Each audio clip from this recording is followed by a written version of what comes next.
A paz do Senhor, irmãos, professores e alunos da Escola Dominical e amados ouvintes da leitura diária. Eu sou Leidiane Alves, membro da Adcom Matriz. No dia 11 de agosto de 2024, estudaremos a lição de número 6 da nossa revista CPAD, que tem por título O Livro de Esther. O nosso tópico de terça-feira possui duas referências bíblicas, mas eu lerei apenas a primeira, que está no livro de Jeremias, capítulo 25, versículo 11. E toda esta terra virá a ser um deserto e um espanto, e estas nações servirão ao rei da Babilônia 70 anos. A leitura de hoje nos direciona a entender o contexto do livro de Esther em paralelo com o cativeiro babilônico. O exílio dos judeus na Babilônia se deu principalmente por sua rebeldia e apostasia frente aos mandamentos de Deus.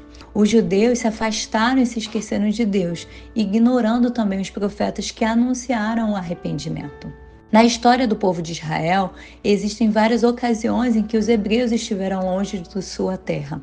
Assim, podemos entender que a Bíblia menciona 3 grandes cativeiros que o povo de Israel precisou enfrentar: o cativeiro no Egito, o cativeiro na Assíria e o cativeiro na Babilônia. O cativeiro na Babilônia foi um episódio marcante na história do povo hebreu, caracterizado pelo exílio de parte significativa da população judaica na Babilônia. Isso ocorre quando a Babilônia, sob o comando de Nabucodonosor II, emergiu como uma potência regional, ao mesmo tempo que as rivalidades entre as tribos judaicas e a instabilidade política em constantes ameaças de invasão pelos impérios vizinhos enfraqueciam o reino de Judá.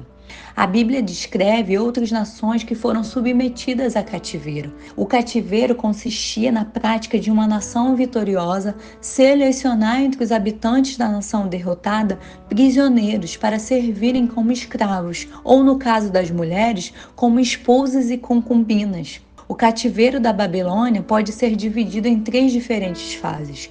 A primeira fase foi o cerco de Jerusalém, quando a Babilônia invadiu Judá, sitiou Jerusalém, deportando parte da população judaica para a Babilônia. Nesse contexto, o rei Joaquim foi levado cativo, inaugurando o início do cativeiro.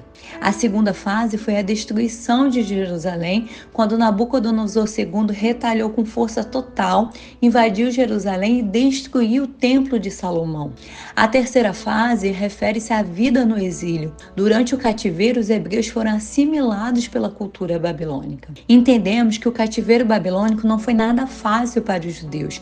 Eles foram humilhados, maltratados, insultados, e a lembrança da queda de Jerusalém e da destruição do templo esmagava-os. Mas ao mesmo tempo, quando lemos o Salmo 137, vemos a tristeza dos judeus no cativeiro, mas também demonstra o quão distante esse povo estava da presença de Deus, a ponto de nos revelar que o grande lamento deles era por sua adorada Jerusalém, e não por estarem arrependidos pela desobediência aos mandamentos do Senhor. No cativeiro, os judeus choraram com saudade de Jerusalém, choraram pelo templo destruído, mas não oraram pedindo a Deus perdão, e sim vingança.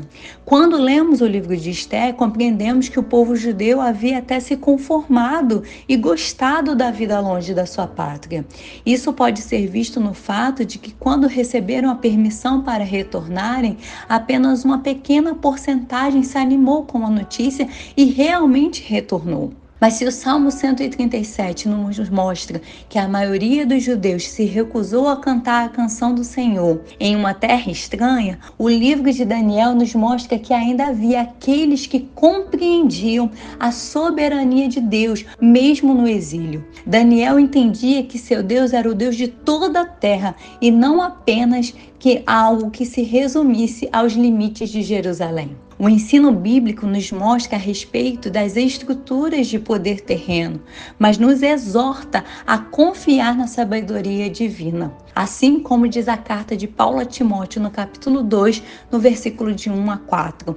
Antes de tudo, recomendo que se façam súplicas, orações, intercessões e ação de graças por todos os homens, pelos reis e por todos que exercem autoridade, para que tenhamos uma vida tranquila e pacífica, com toda a piedade e dignidade. Isso é bom e agradável perante Deus, que deseja que todos os homens sejam salvos e cheguem ao conhecimento da verdade. Que o Senhor vos abençoe.